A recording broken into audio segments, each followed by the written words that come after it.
Sous le soleil brûlant d'une grande ville africaine, les rues fourmillaient de vie, les étals colorés, les cris des marchands ambulants, les klaxons incessants formaient une symphonie chaotique mais familière. Dans ce tourbillon vivait Kamso, un homme au regard durci par les épreuves. Sa silhouette fine mais robuste se mouvait avec une détermination presque inquiétante. Kamso n'était pas un homme comme les autres. Depuis son plus jeune âge, il sentait un poids sur ses épaules, un destin qui le dépassait. Il avait grandi dans un quartier populaire, entre ruelles étroites et maisons en tôle, mais son esprit aspirait à plus. Pourtant, le quotidien lui imposait ses limites. Sa famille comptait sur lui, surtout depuis que son père était tombé malade. Un soir, alors que la nuit enveloppait la ville de son voile sombre, Kamso fit une rencontre qui allait bouleverser sa vie. À l'ombre d'un grand baobab, un vieil homme à la barbe blanche, habillé d'empagnes aux motifs étranges, lui proposa un marché. « Kamso, dit l'homme d'une voix basse et grave, je peux t'offrir ce que tu désires, richesse, pouvoir, respect.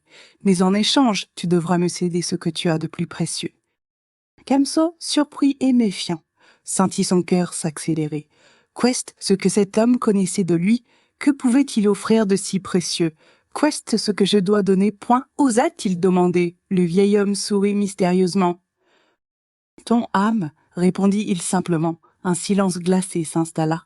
Kamso pensa à sa mère, à son père, à ses rêves étouffés. Ce pacte semblait impossible, mais l'appel de la transformation était puissant. Était cela la clé pour échapper à la misère et à la douleur? Point dans ce moment suspendu, Kamso sentit le poids de la décision qui allait sceller son destin. Les jours qui suivirent ce pacte étrange, Kamso sentit une énergie nouvelle l'envahir.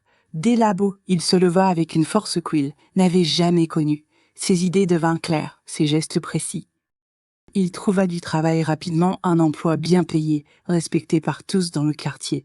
Peu à peu, il gagna la reconnaissance, les regards admiratifs, le respect qu'il avait toujours cherché, mais au fond de lui, un poids invisible grandissait. Chaque soir, en rentrant chez lui, il avait ce sentiment d'être observé, comme si une ombre suivait ses pas.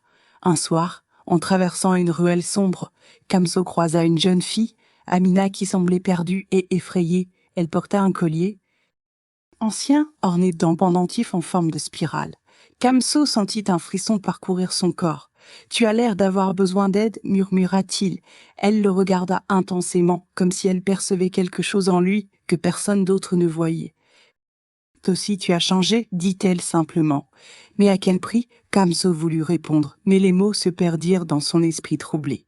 Qui était-elle point et comment savait-elle point? Cette rencontre marqua le début d'une quête qui le dépasserait.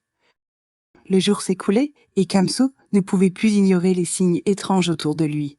Son sommeil était troublé par des rêves troublants, des silhouettes sombres, des chants lointains, une voix qui l'appelait.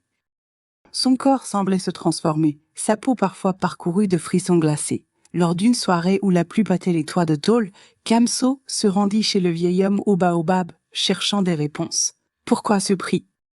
demanda-t-il avec amertume. Le vieil homme, avec un regard profond, répondit « Tout pouvoir exige un sacrifice. Tu as échangé ton âme, mais l'âme n'a pas ce que tu crois. C'est la lumière qui éclaire la nuit. » Quand elle faiblit, l'ombre s'étend. Kamso comprit alors que ce qu'il avait gagné ne serait jamais sans conséquence.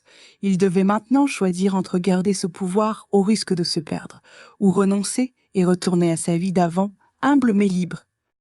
Depuis sa visite au vieil homme, Kamso sentit l'ombre en lui grandir chaque jour.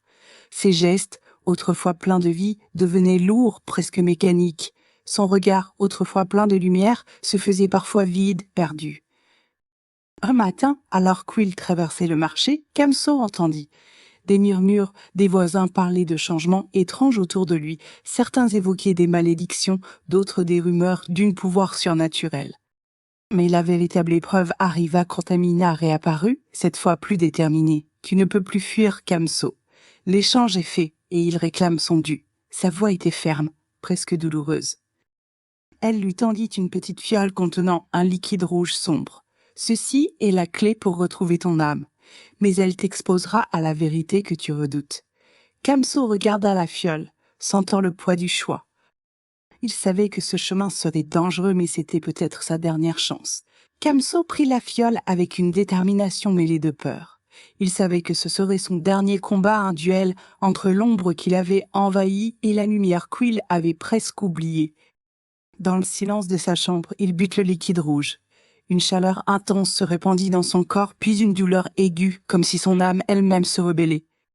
Des visions l'envahirent, son enfance, ses rêves, moments de joie et de peine, mais aussi les erreurs, les regrets, les sacrifices.